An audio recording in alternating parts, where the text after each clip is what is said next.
High বন্ধুরা, welcome back to my channel Sarada queen channel. সবাইকে অনেক অনেক স্বাগত। সবাই কেমন আছো? আশা করি সবাই খুব ভালোই আছো। তোমাদের ভালো আসে, ভালো আছে, সুস্থ আছি। তো বন্ধুরা, তোমাদের মনে হচ্ছে যে এই বন্ধুটা কোথায় কোথায় কোথায় অন্ধকারে কোথায় যাচ্ছে।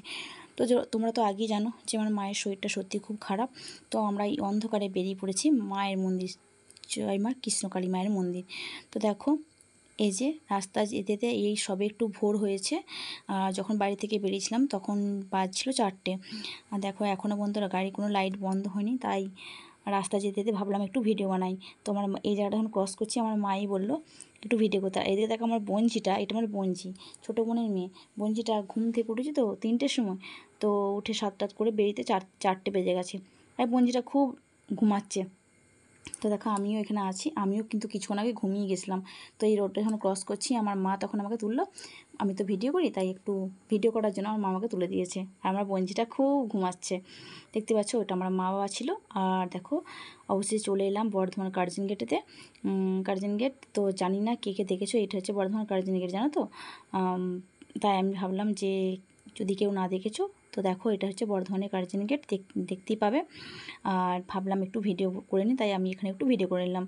তো চলো, অবশেষে কার্জন গেটটা দেখো আস্তে আস্তে ধীরে ধীরে এগোচ্ছি, কারণ এখানে একটু লাইনে জাম ছিল। তো চলো এবারে কিছুক্ষণ পরেই মায়ের মন্দিরে চলে যাব, কারণ চলে এসেছি প্রায় মায়ের মন্দিরে। বলতে বলতে চলেও এলাম মায়ের মন্দিরে। মায়ের মন্দিরে এসে দেখছি পুরো মানে মায়ের মন্দিরে এখানে, এটা হচ্ছে মাঠটা তো পুরো ফাঁকা। মানে সকাল তো একদম পুরো 6টা বাজছে এলাম। এসে দেখছি লোকজন একদমই নাই। মানে ওই 20 জন মতো লোকজন ছিল।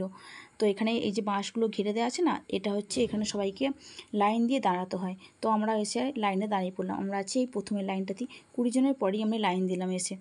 তো দেখো এই যে লাইনটাতেই আমি আছি, এখানে সামনেতে জোনা 20 মতো আছে। তো ওখানে দাঁড়িয়ে গেলাম। তো ওখানে দাঁড়িয়ে দাঁড়িয়ে একটু ভিডিও বানিয়ে নিলাম, দেখতেই পাচ্ছ। তো চলো বন্ধুরা, প্রথম থেকে শেষ পর্যন্ত ভিডিওটা দেখার অনুরোধ রইল। আর ভিডিওটা ভালো লাগলে অবশ্যই চ্যানেলটাকে সাপোর্ট করে রেখো, লাইক কমেন্ট শেয়ার অবশ্যই করে দিও। তো দেখো শেষ পর্যন্ত ভিডিওটা দেখতে থাকো, আশা করি তোমাদের ভিডিওটা ভালো লেগে থাকবে। আর দেখো এখানে এসেই দেখছি ওই যে মাথার উপরে যে বাসগুলো দেওয়া আছে না, ওগুলোর উপরে তিরপল টাঙানো ছিল না। তো প্রচুর রোদ, তো বুঝতেই পারছো। তো রোদে তিরপল দেওয়া আছে, কিন্তু তিরপলগুলো মানে এমনভাবে ছিল কেউ নগোছালো হবে টাইপের ছিল। তো মঙ্গলা মায়ের আদেশ নাকি এখানটা ভালো করে সুন্দরভাবে তিরপলটা দিতে হবে, কারণ লোকজনের থাকা অসুবিধা হচ্ছে বা দাঁড়ানো অসুবিধা হচ্ছে। তাই এই তিরপলটা একটু বেশি করে দিয়ে মানে বা আর একটু বাড়াতে চাইছে, তাই তিরপলগুলো খুলেছে। আর এমন টাইমে খুলেছে না, মানে সেই টাইমটাতেই এত রোদ দিয়েছে, তো ভক্তদের সত্যি খুবই কষ্ট হচ্ছে। আর দেখো এখানে মায়ের মন্দিরে, অবশেষে মায়ের মন্দিরে গেটটা খুলে দিয়েছে। একটু মাকে দর্শনের জন্য এদিক ওদিক করে করছি, এদিক ওদিক দাঁড়াচ্ছি, কিন্তু ঠিক করে মাকে দেখতে আর পাচ্ছি না। তো যাই হোক, অবশেষে অনেক অনেক ধৈর্যের পরে মাকে দেখার সুযোগ পেয়েছি। তো দেখো তোমাদেরকেও দেখাচ্ছি, আর আমিও দেখছি, তোমরা প্লিজ দেখো। আর এটা হচ্ছে মা কৃষ্ণকালী মা। তো যাই হোক, আমি বলি এখনও বলি, জয় মা কৃষ্ণকালী মায়ের জয়। মা তুমি সবাইকে ভালো রেখো। তো দেখো ভালো করে দেখাচ্ছি, একটু ওয়েট করা প্লিজ। সামনে তো অনেক ভিড় আছে, ওদিকে পাশ কাটিয়ে তো সবাইকে ঠেলে সরাতে পারছি না। তো দূর থেকেই দেখছি, তোমাদেরকে অবশ্য দেখাবো, একটু ওয়েট করো প্লিজ। দেখো এইটা হচ্ছে যে কৃষ্ণকালী মা। তো দেখো এটা হচ্ছে জয় মা সোনা মায়ের জয়, মা কৃষ্ণকালী মায়ের জয়, মা মঙ্গলা মায়ের জয়। মা তুমি সবাইকে রক্ষা করো, আমিও বলি, তোমরা বলবে মাকে মনে মনে ডাকবে, তোমরাও দেখবে ভালো থাকবে, সুস্থ থাকবে। তো দেখো এখানে সবাই আছে, আমার মাও আছে। আমার মা তো মানে বাড়িতে যন্ত্রণায় অস্থির হয়ে যাচ্ছিলো। তো এখানে দেখো মা একটু মোটামুটি ঘোরাঘুরি করছে, দেখতে হচ্ছে। মা মানে চুপচাপ বসে আছে, বাড়িতে তো যন্ত্রণায় অস্থির হয়ে যাচ্ছিলো। তাই মাকে এই মন্দিরেতে নিয়ে এসেছি একটু ভালো রাখার জন্য, আর মায়ের আশীর্বাদ পাওয়ার জন্য আমরাও এসেছি। আমি কোনোদিনও ভাবিনি যে এই জায়গাটায় অবশেষে আসতে পারবো, কোনো জানি না, মায়ের টান না থাকলে কোনোদিনও আসা যায় না।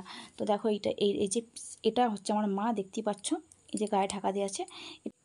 দূর থেকে হলেও তোমরা মাকে ডেকে প্রার্থনা করবে, যার শরীর খারাপ আছে না, এখানে এসে সবাই ভালো হয়ে যায়। এখানে অনেক অনেক মানুষ এসে গেছে, দেখতেই পাচ্ছ। বলতে বলতে প্রায় মানে 2-3টে লাইন ভর্তি হয়ে গেছে। আর অনেক দূর দূর থেকে এসছে, আমেরিকা থেকে এসছে, ব্যাঙ্গালোর থেকে এসছে, বম্বে থেকে, মানে অনেক অনেক দূর দূর জায়গা থেকে এখানে এসছেন সবাই সুস্থ হয়ে গেছে। তাই মাকেও নিয়ে এসেছি সুস্থ করার জন্য। আর আমি কোনোদিনও ভাবিনি যে এই জায়গাটা আসতে পারবো। তো যাই হোক, মায়ের আশীর্বাদ।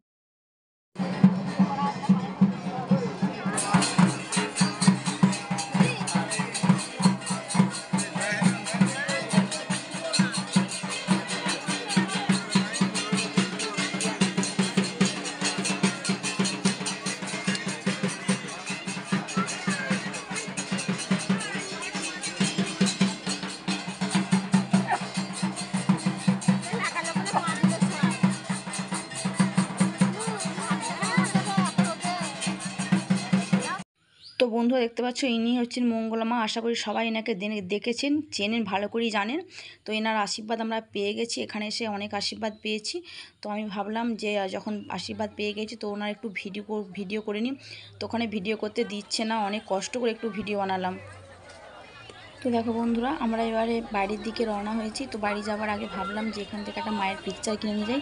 তাই বাবা এখানে পিকচার কিনছে, বাবাদের নিজেদের জন্য একটা, আর আমরা 3 বোন, 3 বোনের জন্য একটা একটা করে পিকচার নিয়েছেন। তো পিকচার নিয়ে এবার আমরা বাড়ির দিকে রওনা হচ্ছে। এখানে প্রচণ্ড রোদ আর গরম দেখতেই পাচ্ছ। আর আমরা এখন বাড়ি ফিরছি, অনেকেই এখন আসছেন মন্দিরেতে। তো আমি চাই সবাই এখানে এসে ভালো থাকুন, সুস্থ থাকুন, তোমরাও আসবে, ভালো থাকবে, সুস্থ থাকবে। তো চলো এবার বাড়ির দিকে যাওয়া যাক। আমরা একটু পাচ্ছ বাড়িতে উঠে পড়েছি, এবারে বাড়ির দিকে রওনা দিয়ে দিয়েছি। তো চলো বাড়িতে যাওয়া যাক। আর এদিকে আমার মুখটা দেখো কী অবস্থা, মাথার চুলগুলো কেমন এলোথেলো হয়ে গেছে, তাই চুলটা একটু জড়িয়ে নিয়েছি। চুলটা ভালো লাগছে না, কেমন কেমন লাগছে, মুখটা দেখো কি বিচ্ছিরি লাগছে এই সময়তে। যাই হোক, মায়ের মন্দির থেকে বাইরের দিকে রওনা দিয়েছি। আর দেখো মা বাবা বসে আছে, বাবার একটা ফোন এসছে। আমার বাবা তো মিস্ত্রি মানুষ, সবসময়তেই ফোন আসছে। তো চলো, এবার কিন্তু খুব খিদে লেগেছে, আর ভাবছি একটা হোটেলে গিয়ে একটু খাওয়া দাওয়া করবো। তো খাওয়া দাওয়া করে বাড়ি ফিরে যাব। তোমরা সব কিছু দেখতে থাকো। আশা করি তোমাদের ভিডিওটা কেমন লেগেছে কমেন্টে জানিও, কার কেমন ভিডিওটা লেগেছে। আর দেখো মুখটা কেমন লাগছিল বললাম, আমি চুলটা ছেড়ে দিলাম। কেমন কেমন লাগছিল, মুখটা কি বিতি কিছু লাগছিল। আমার বোনজি দেখো বসে আছে, আর বোনজি বাবার সাথে খুনসুটি করতে করতে যাচ্ছে, দাদু তুমি তো কিছুই খাওয়ালে নে, বলছে চল খাওয়াবো। আর এই দেখো রাস্তাটা দেখো, বর্ধমানের রাস্তাটা কেমন শুনশান রাস্তা, কি ভালো লাগছে, রাস্তাটা হেভি লাগছে কিন্তু। তো রাস্তাটার জন্য আমি আরও সুন্দরভাবে ভিডিও করলাম। আর দেখো এদিকে যাবার সময় একটা রাস্তা দাঁড়িয়ে একটু আইসক্রিম কিনে নিলাম। না, শুধু আইসক্রিম কিনিনি, অবশ্য হোটেলে দাঁড়িয়ে খাওয়া দাওয়া করেছি। খাওয়া দাওয়া করার পর আইসক্রিমটা খেয়েছি, খেয়ে দেখো বাড়িতে চলেও এসেছি।